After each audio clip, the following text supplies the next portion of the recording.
So it was my idea to start. Welcome that to your again. city commission meeting. Please turn off or silence all cell phones during the meeting. Let's get it started. Meetings are televised every day on Channel 2 at 6 p.m. and midnight and available for viewing on YouTube. Call to order, Pledge of Allegiance, followed by silent meditation. I pledge allegiance to the flag of the United States of America and to the republic for which it stands, one nation, under God, indivisible, with liberty and justice for all.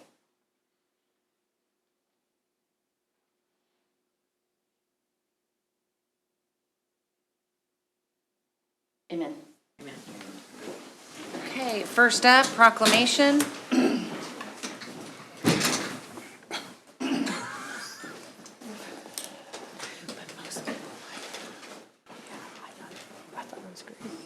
Fire Marshal Andy Brooks is here.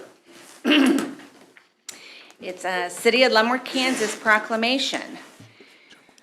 Whereas the City of Leavenworth is committed to ensuring the safety and security of all those living in and visiting our city, and whereas fire is a serious public safety concern both locally and nationally, and homes are the locations where people are at risk or at greatest risk from fire, and whereas according to the National Fire Protection Association, the home, the place people feel safest from fire, is actually where they are at greatest risk, with 3/4, 74% of all U.S. fire deaths occurring in homes. And whereas the City of Leavenworth Fire Department is dedicated to reducing the occurrence of home fires and home fire deaths and injuries through prevention and proper education. And whereas the City of Leavenworth residents are responsive to public education measures and are able to take personal responsibility to increase their safety from fire, especially in their homes. And whereas the 2022 Fire Prevention Week theme, Fire Won't Wait, Plan Your Escape, reinforces the critical importance of developing a home escape plan with all members of the household and practicing it regularly.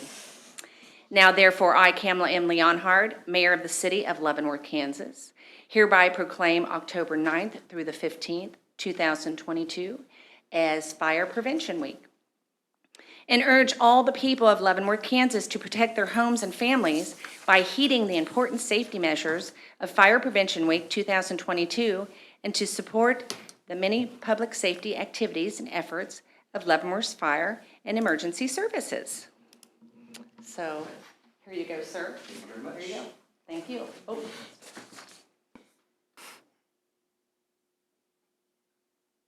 Okay. You want to speak? Yeah. Thank you, Mayor.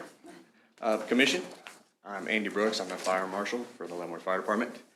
And this year is the 100th year of Fire Prevention Week, established by the NFPA in 1922, in commemoration for the Great Chicago Fire of 1871.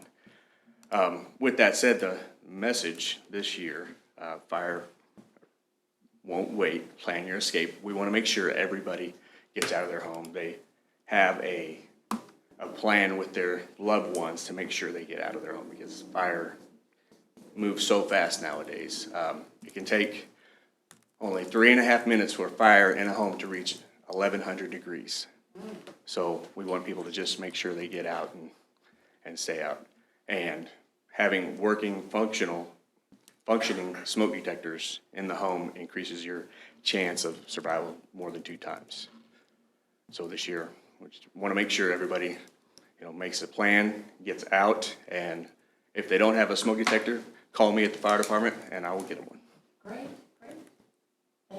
Thank you. Thank you. And now with a few words is Miss Bella Whitlock, an advocate for fire safety. Hello, Commissioners. Thank you for letting me speak tonight. My name is Bella Whitlock, and I'm a resident of the city of Leavenworth.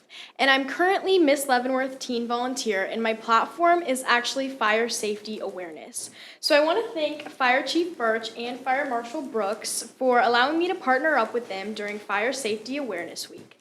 We actually have a lot of great plans, including Burning Questions with Bella, which will be posted on all my socials.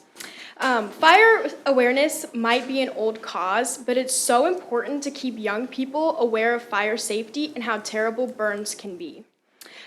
Fires still cause countless deaths across the U.S. Even more people are forever scarred by severe burns. After I was involved in a bonfire accident and experienced painful burns, I became very aware of burn victims' struggles. Compared to others I heard about in the burn unit, I was relatively lucky. People come up to me and share their stories, and often it was from when they were young. We might not be able to change everything about society, but we can do what we can to prevent fires and burns, especially among young people. That's what drives my passion and my cause for fire safety prevention. Over the past year, I was able to raise over $500 for smoke detectors to be donated to the Leavenworth Fire Department. With your help, we are making a difference in the Leavenworth community. A little prevention can do a lifetime of good. Thank you so much.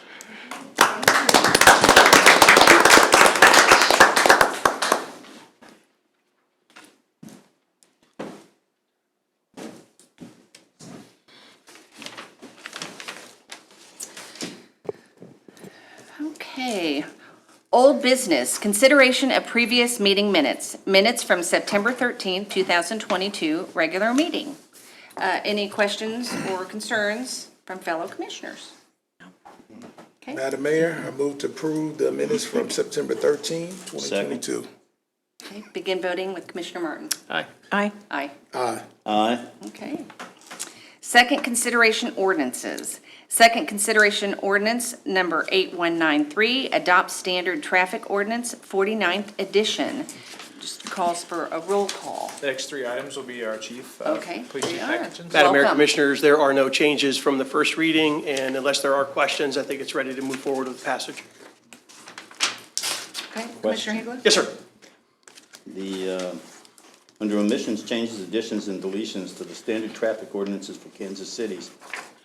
Article 11, pedestrians, section 69D, relating to pedestrians soliciting is hereby omitted and deleted. Does that mean that people are going to be out there legally panhandling? Exactly the opposite is the intention of that. We, in the ordinance book, it allows for people to do that.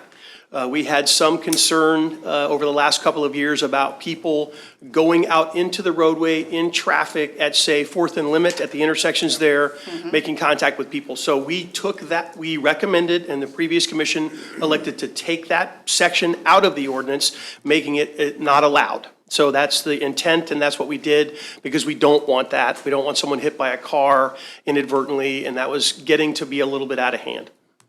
Thank you. Yes, sir. Any other questions? Nope. No. Okay, just need a roll call. Commissioner Martin? Yep. Commissioner Bowder? Aye. Mayor Leonhardt, aye. Commissioner Wilson, Commissioner Hagler? Aye. Okay. Second consideration ordinance number 8194, adopt Uniform Public Offense Code 38th edition. Madam Mayor and Commission, again, there are no changes from the previous reading, and it would be ready to pass if you were so inclined. Okay. Aye. Any questions? Okay, Commissioner Martin? He Roll said call. Commissioner Bowder? Aye. Mayor Leonhardt, aye. Commissioner Wilson? Aye. Commissioner Hagler? Aye. Okay, there we go. Moving right along. Second consideration ordinance number 8195, adopt the 2022 intersection traffic control device master index. Madam Mayor, Commissioner, there have been no changes, and it would be ready to pass if you were inclined. Just need a roll questions. call. Aye. Commissioner Martin? Commissioner Aye. Bowder? Mayor Leonhardt, aye. Commissioner Wilson? Aye. Commissioner Hagler? Aye. Okay, now. Thank you. Thank you, Chief Thank you. Kitchens. Okay, new business, public comment, i.e. items not listed on the agenda or receipt of petitions. Public comment is limited to 2 to 3 minutes, and no action will be taken by the commission on public comment items. Please state your name and address. A sign-up sheet will be provided in the commission chambers for anyone wishing to speak. And I believe we do have one gentleman here tonight. Mr. Phil Connor. Okay, and just state your name and address, please. My name is Phil Connor, reside at 3122 Iowa Street. We are the owners of that property, my wife and I. And we've owned it for about 20 years. We currently reside there. When we first bought the property, I could walk the entire depth of the property, about 700 feet, to reach the west end and drive my lawn tractor across the shallow trickle of water that was there. Development south of the property, there is a south to north flow of water across the back of our property, has accelerated this northerly flow, which has created increasing torrents of water that have gouged out and eroded a ravine across the width of our property. The ravine is now about 20 feet across and 15 feet deep. Our property is about 70 feet wide. We have lost access and have had eroded about 15% of our property. We have lived in California the last few years, and I was not able to travel during the pandemic. During that time, the situation has become acute and is getting worse because the erosion is causing subsidence many feet east of the erosion, which has exposed the western side roots of an approximately 80 to 90 foot elm that is now in about 15 degrees tilt toward our home. We have notified the city of the situation, but have not received any contact. We demand some action and remediation that prevents further loss and fixes what has taken place, particularly since the changes and development have been approved by this commission. I've given a list of questions that I hope will be addressed by the city manager in due course. I think 30 days is a reasonable time to expect answers to these questions. But it centers around a question whether there's a priority list for the city to do these improvements or protections. I believe that we should be near the top of that list, and at a minimum, the city, without admitting any overall responsibility, should remove the elm immediately. Other than that, I respectfully request any questions you might have, or I will exit stage left. I gave some copies to the city clerk, if anybody would like to see them. Thank We you. have them. Thank you. Yeah. No, thank you, Mr. Connor, and I appreciate this information, yeah. Thank you. Thank you. I just wanted to add that I'd be contacting Mr. Kramer sometime later this next month. Okay. Thank you, sir. Okay. Okay. Did we have anyone else for public comment? No. Okay. Next up, general items. Consider transient merchant permit waiver request for military collectors show at Riverfront Community Center. Our city clerk will handle this item. Madam Mayor and Commissioners, before you this evening for consideration is a request for a transient merchant permit waiver to use the Riverfront Community Center on February 11, 2023 for a military collector show. Mr. Brown, the applicant, has held the show at the Riverfront Community Center for several years. The show typically has 40 to 50 vendors, both local and out of state, and the vendors do sell their items. The city code does prohibit transient merchant permits on city property to include the community center, but it also allows for the commission to grant waivers to that section. All fees for the use of the facility and permits would still apply should the waiver be granted. The waiver simply allows the sale to be held, the event to be held at the community center.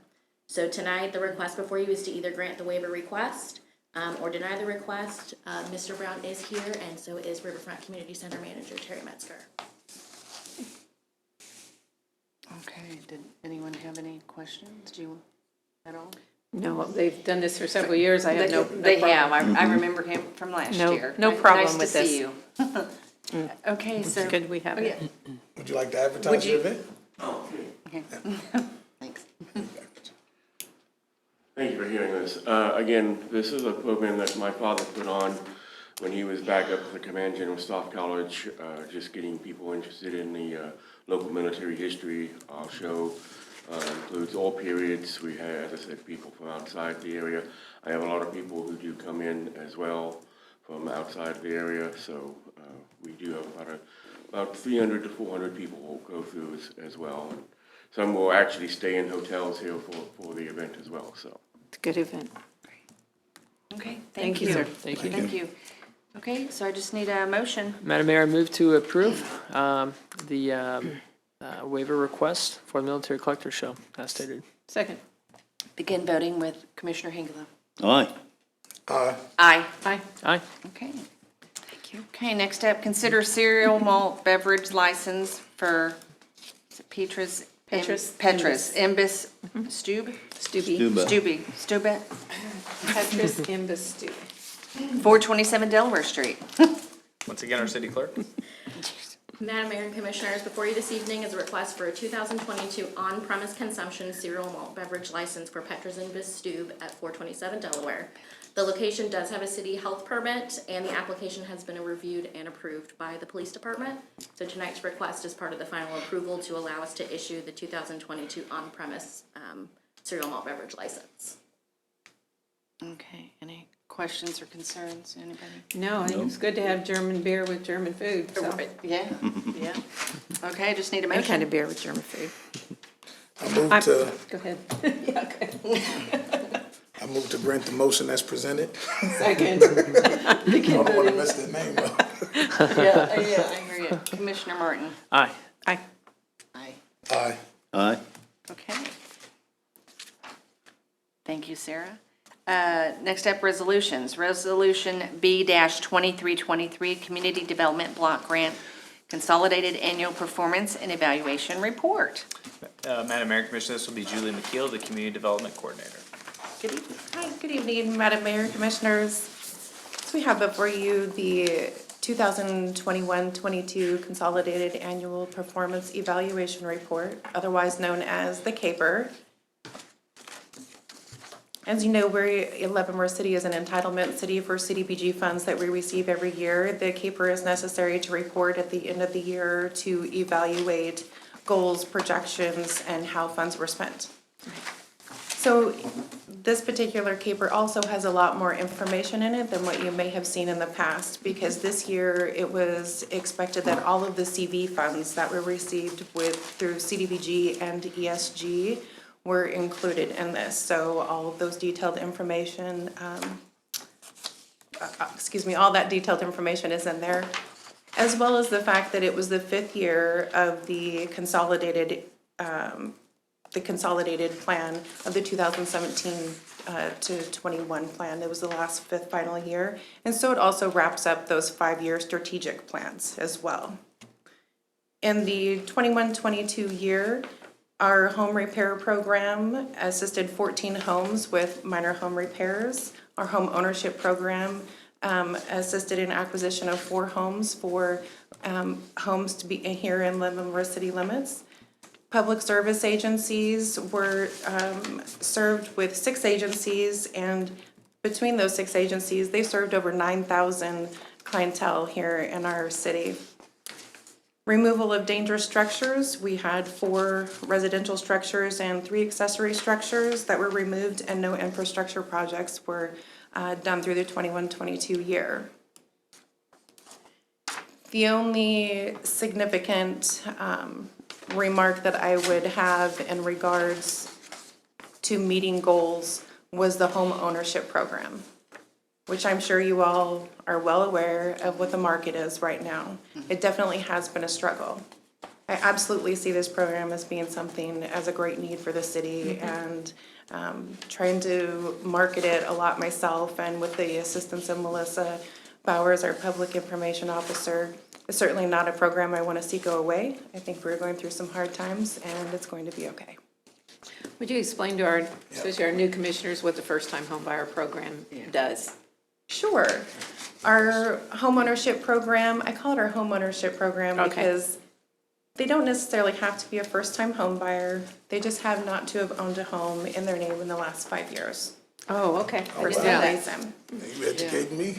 Yeah. So they go through an application process, which they can get from online or up in our office, or I can email it to them. The applicant themselves has to qualify. We use HUD income limits, to their gross income and how many people are in their home.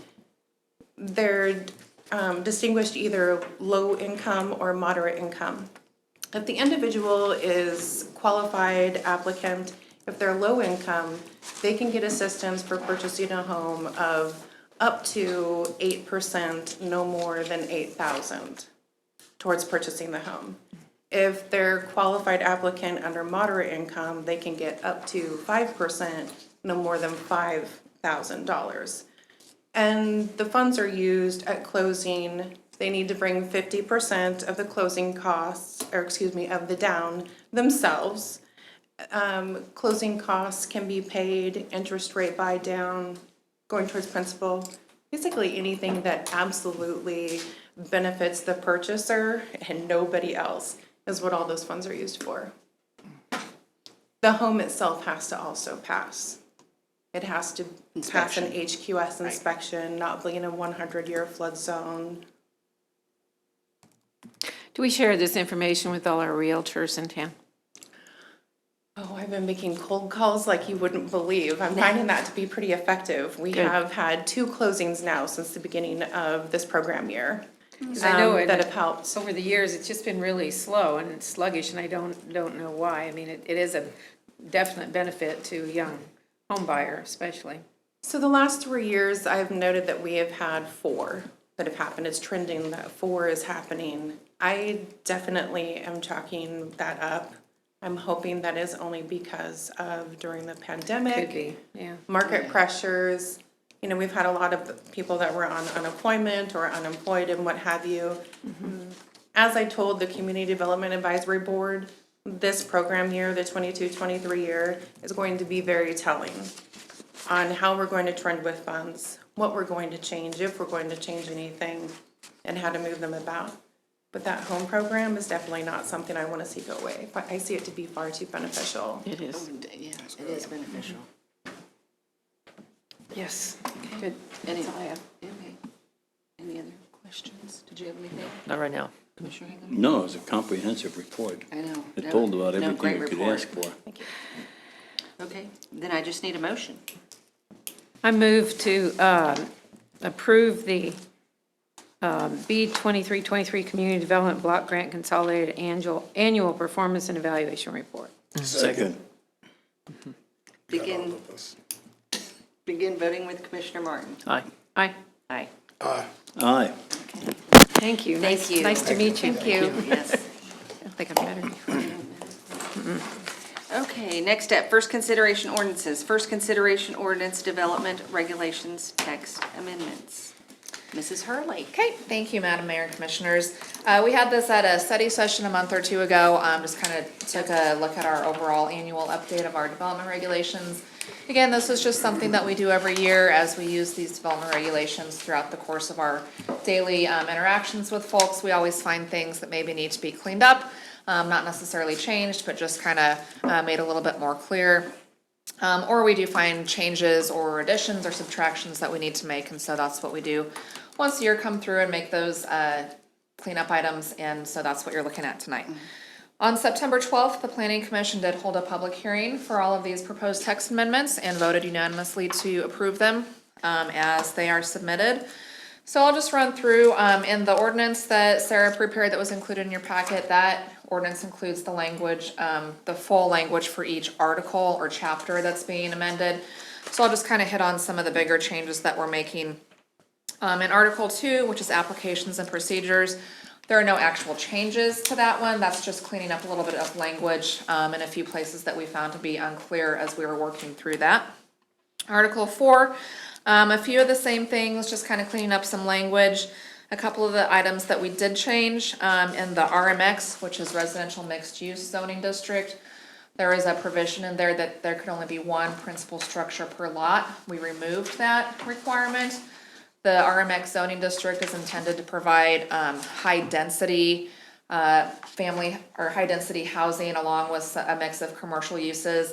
And then what we found was the multifamily zoning district and the commercial zoning districts didn't have that requirement to only have one principal structure per lot, which makes sense for a single-family zoning district, but a zoning district that's intending to provide high-density housing, a mix of uses, that really doesn't make sense for that zoning district, so changed that up. And then the other big change in here, added a provision to allow for the construction of tiny homes on residential lots. We've started getting inquiries about that and just didn't have a way of really defining or addressing tiny homes, so added some language for that. Basically stating, gives sort of a size range for them, states that they need to be on a permanent foundation. We're not gonna allow movable or wheeled, transient type homes. And then that they also need to be hooked up to sewer and water. So again, you know, these aren't temporary type housing situations. You can build a tiny home, but it needs to be there on the lot. We also added some language that they can be used as an accessory dwelling unit, which we already had language in there allowing for accessory dwelling units, which are like a mother-in-law quarters that you might have out back in a detached structure. So you can construct a tiny home on your lot as a accessory dwelling unit when you meet the requirements of both of those things in here. Article 5, access and parking. No real big changes in here. Changed some technical specifications. And then you might remember we had a coffee shop proposal come through a few months ago. And there was some talk about access spacing with the driveways and how that was to be measured. So we just kind of clarified that language, really specifying what staff is intending when we look at that access spacing for those driveways. Article 8, signs. Here again, just kind of clarifying some language, and then added some language requiring some additional setback from the right-of-way for inflatable temporary signs. And really what brought that on was those kind of inflatable, like, dancing signs that you see. They're allowed to be fairly close to the right-of-way, and there had been some concern from folks about them sort of falling over into the road, so. Hitting their car. Yeah, so just kind of added some additional provision for setback for inflatable signs, so that does not happen. And then Board of Zoning Appeals, Article 11, just cleaned up some language to get it in line with state statute. No real changes on that one. Article 12, the definitions. We had 3 or 4 definitions for different types of bed and breakfasts that were all just slightly different and didn't really quite meet anything. So what we did was just clean that up and make one definition for bed and breakfast that really hit what people were looking at. We found when they were looking at a bed and breakfast use. Added a definition for community playfields, playgrounds, and parks, which is a phrase that was in there in the definitions but didn't actually have a definition associated with it. So added that.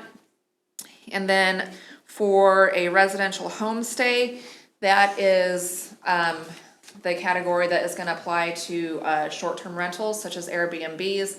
And so again, we had a few different categories with slightly different definitions that really didn't meet, none of them really met what people were asking for when they were looking at operating an Airbnb. So residential homestay, we modified that a little bit to make it fit what we're really hearing from folks, so that that's workable for people. That is something that requires a special use permit, and we actually have one in right now that's going to Planning Commission next week, so that'll be coming to you. And we actually had those folks hold off knowing that we were looking at updating this definition so that it could really more reflect what people are looking at with that type of use. And then just added a definition for a tiny home, since we added that, further up in the regulations, needed to get that definition in there as well. And then finally, with the Appendix A use table, allowing domestic shelter or domestic violence shelters to be permitted by right in all residential zoning districts. That was not in there before. That's something that in looking at other cities is found that those should be allowed in residential zoning districts. And then again, just cleaning up the different categories for bed and breakfast that we cleaned up with the definitions. So if you have any other questions, I can answer those for you. Otherwise, we're just looking to move this forward on first consideration. Any questions? Just one. Sure. When you held the planning commission meeting on September 12th, did you have any citizens of Leavenworth come and We speak? did not. None. No, we did not. And that, as always, is advertised in the paper, and Yeah. is, on the website and everything, and we certainly welcome any feedback or participation, but we did not. Okay. Just looks a lot clearer than it was, definitely. Yeah. That's So- the hope. So do you expect to see tiny homes being built? Kinda I hope like we on do. these Over the vacant last lots? few years, we've had a number of inquiries about them. I'm not sure how quickly we'll see them being built. But, you know, we try to get provisions into the regulations before it really, you know, starts being a pressing issue. So hopefully, with these being more clearly allowed now, that we'll start seeing that happen since it's provided for. Yeah, it's real trendy right now. Well, I know. So, yeah, there's Yeah. Sure, they're gonna be popping up on quite a few of the Down- lots we have. the small, yeah. the And small like with the lots. accessory dwelling units, we added that a couple of years ago. We didn't Yeah, previously allow for that. And we've had several come through. Those are also popular, either for, you know, extended family members or being used as, you know, an income property, that type of thing. So, yeah, we definitely want to work with what we're seeing folks request. So what we see down on the corner of 20th and Spruce, are those The tiny sheds? homes that can be placed, or are those just sheds? Good These are question. just sheds. So they're marketed as sheds. I suppose if someone wanted to use one for a tiny home, they could. If they secured it on a foundation, had it hooked up to utilities, met all building codes. And that is one of the, some of the language we put in there, that they have to meet all applicable building codes. So again, we try not to replicate, you know, list Sure. out the specific building codes. You just have to meet them, whatever the city has adopted. So I know with residential building codes, there are certain requirements for, you know, sanitary facilities, kitchen Yeah. facilities, you know, separation between those facilities in the structure. So, if someone wanted to use one of those structures over there that are marketed as sheds and they could meet all the requirements, then they could do that. There you go, Ed. Some of them There you are a go. lot bigger than the. They have a required- variety, yes. Yeah, they'd have Moving my to, kids out. they'd have to make, Yeah, there you go. there you go. Yeah, my They'd my have, some of Walter those would are like quite those. large, they wouldn't be able to qualify as a tiny. Yeah, some of them are bigger than what would be allowed. Walter would like that. Have his own tiny home. Yeah, he would. Yeah, Okay, thank you. Thank you very much. thank you. Just need a consensus? Yeah. Yes. Okay. Sure. Thank you, Mrs. Hurley. Thank you. Let's go. Okay, next up, Commissioner Martin, consent agenda. Madam Mayor, I do move to approve the claims for September 10th, 2022 through September 23rd, 2022 in the amount of $702,313.12. Net amount for payroll number 19 effective September 23rd, 2022 in the amount of $380,366.62. Includes police and fire pension in the amount of $9,888.71. Second. Begin voting, Commissioner Higgins. Aye? Aye. Aye. Aye. Okay, so everything's done with the meeting. Let's just go about, Paul Kramer. Could I have Chief come up to talk about something that they have coming up? Oh, sure. Real quick. Oh, yes. I think I know what you're gonna say. Madam Mayor, Commissioner, just wanted to make you aware and the public aware that on Saturday, October the 8th, from 8 a.m. to 10 a.m., we're going to have the Coffee with a Cop presentation, which a couple of hours, we'll invite the public to come in. We can talk about crime or traffic or any issues related to public safety in the community. There'll be some nice treats made by Karma Cakes. It'll be there, 223 South District Street. So I hope to see everybody there and the public to come out and let's talk about the police department and public safety. Great, thank you. Thank you very much. Thank you. What's that, 7th? What The date. what was the date again? October 8th. Saturday, October 8th. The 8th. September Got 8th, or October 8th. Okay, Yeah, just a couple things. Just want to remind the public, and we put it on the city's website and Facebook page, that the City of Leavenworth's 2022 Business Symposium is set for Monday, October 17th, 8:30 to 1 at the Riverfront Community Center. We do ask for an RSVP, which gets you a lunch ticket.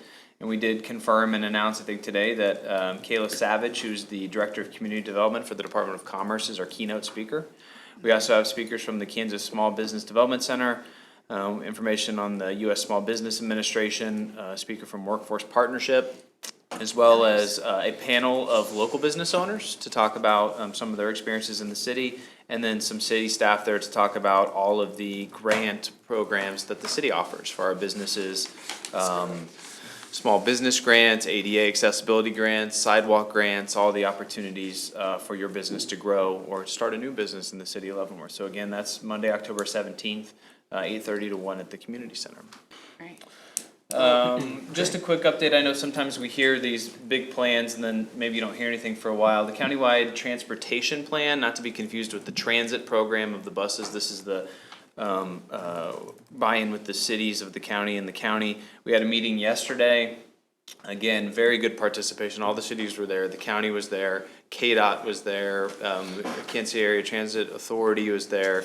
Mid-America Regional Council, and we saw the first indication of some maps and some routes, and we talked about prioritization. So no specific updates, just to let the public know. Sometimes we approve these and then we don't hear about it for a while. That's going very well as we continue to plan for the future of transportation. I know, I'm sure some of the city commissioners will talk about Camp Leavenworth, but just quickly, from our end, be a couple weeks before we have a final report on revenue, expenses, where we ended up, and those kind of things, and we'll certainly share that with the commission. From my end, just again, thanks to the city crews, Parks and Recreation, we're out there, till the wee hours of the morning on Saturday. Starting also Thursday, the Public Works Department, the refuse fellows were out there, as well as the streets crews. Fire was on site most of the time. We had a police presence the entire time. Parks and Recreation admin, city manager's office. Also thank the county EMS. They were out there the entire time providing needs for any of our citizens who requested that. So from the city's perspective, I just want to thank all the staff that participated, and of course the commission for being out there and supporting the event. Do you have a count on how many? Yes, we had 6,863. That doesn't include some people who still wandered in off the Esplanade side. Right. But that was much, That would be me, much yeah. better than it was last year. Last year, we probably had a couple hundred come to that. I'd say we had less than 100 come to that side this year. So it takes a little bit when we change the entrance from having 2 to 1, but 2 allows us to count, control the perimeter. The perimeter is required because of that we allow alcohol. The bands require it for security, and our insurance requires that we have that for the festival. It certainly helps with those things. So the volunteers, I can't say enough about the volunteers who did the welcoming and helped us man all the booths. So that's all I have, and we'll have some more detailed information to the commission in a couple weeks. Great. Cool deal. Commissioner Hengela. Thank you. The other day, I was not witness to, but I was witness to the aftermath of an accident that occurred. And it destroyed a car. The driver was fine, but he was young. And while it is reported that he may have been doing the speed limit, the highest speed limit I know that we have in this city is 40 miles an hour. Am I correct, Chief? 40 miles an hour? 45. Is there a 45 still? 4th Street. Just a tiny bit. So 45. This was the damage that was done, the fences that were torn down, the damage to a shed in somebody's yard, made it obvious that this person was driving a whole lot more than 45 miles an hour. And the speed limit at the place where it happened was 40. I would advise young people, look at those signs and actually stay under that speed limit. The young man that was driving that car was incredibly lucky to be able to walk away from that accident. With the amount of damage was done, he was incredibly lucky. Not so lucky with the car, it was totaled. But please, I'd ask you to pay attention to speed limits on any street, whether they're 20 or 45. Thank you. Thank you, Commissioner Hengela. Yes, I just want to say thank you to the volunteers, the city staff, everybody that participated, as well as the commission for Camp Leavenworth. I definitely think it was a huge success. There were so many memories being created with families. They were all excited to be there. Just very, very, very thankful that the city was able to do something that serves the families in our community. And I'm very appreciative and happy to be a part of it. Yes, I would echo what Commissioner Wilson said. I mean, years ago when we started this process of getting a committee together to look at this, we wanted to focus on families and young families. And the festival, as it had gone through the years, had become somewhat stale. And we needed to focus on something fun. When Buffalo Bill Day started, it wasn't started as a historical festival. It was started as a fun thing for us to do. I was 22 when I started working on Buffalo Bill Days. And we had a lot of fun, and it was for us and for our kids, and that's what it should be, and it is now. And I was very pleased with the way the city handled this festival, and Kelly and her crew, and I mean, Kelly was knocking herself out. I could see how tired she was, and I don't know how she does the job, because it is tough to keep all those eggs in one basket. But I thought they did an excellent job, and I've heard really positive things from the community about this, so thank you. I'm gonna pile on top of that. I will just say, speaking to specifically the 5K, my family and I did that, and it was a blast. I think the participation we got was great, and I think the way the registration fees and everything were laid out, I think that made it very much more family friendly than a lot of races that you see around. So, I'm excited to see how many more folks we can get next year for that. Turnout. Next year. Agreed. Yeah, I'll add on to that. Yeah, they had a 250 registration, and I know Christine Fritchen is going to do a follow-up and a survey to see what people liked, what they didn't like for next year. And I want to shout out and thank her for doing that. I mean, she's done triathlons and races for years, so she knew exactly how to take control of that. And she reached out to me, and then I connected her with Paul Kramer to see if we could get it done this year, so I'm glad it happened. And also, I want to thank our sponsors, Greenemeyer Rentals, Leavenworth Local Hotel, Riley, Leavenworth Arts, St. John Hospital, Whiskey Design, and John and Kim Ross for the alcohol. And Kelly and Jess with O'Neill just did a wonderful job, and thanks for all of us participating in different ways. I know I've seen Commissioner Hengula, boogieing down with the silent disco down the He had to move, street. didn't he? Silent disco, yeah. I think Chief Kitchens has you on video. That's what I understand. I haven't seen it, though. So, no, that's all I have. So, I just need a motion. Real quick, we might be able to use some of the time we have left on the digital billboard off of I-70 to put you on there, maybe. Perhaps that's not necessary. Say, looking forward to next year, Sure. And you're gonna have to volunteer for that again. Oh, well, we'll see about that part. But, See, no, I had a great time, and I really failed to thank everybody that participated and everybody that supported the thing, especially the city staff was all over the place. Oh, they were. They were just working hard. And I got a lot of good people coming up to me, and it's nice to see all those little kids so happy. I mean, even the simplest thing on that face painting, oh my goodness, let's get our face painted, they love it. They love that. And Face painting, and the those little balloons. balloon things, Yep.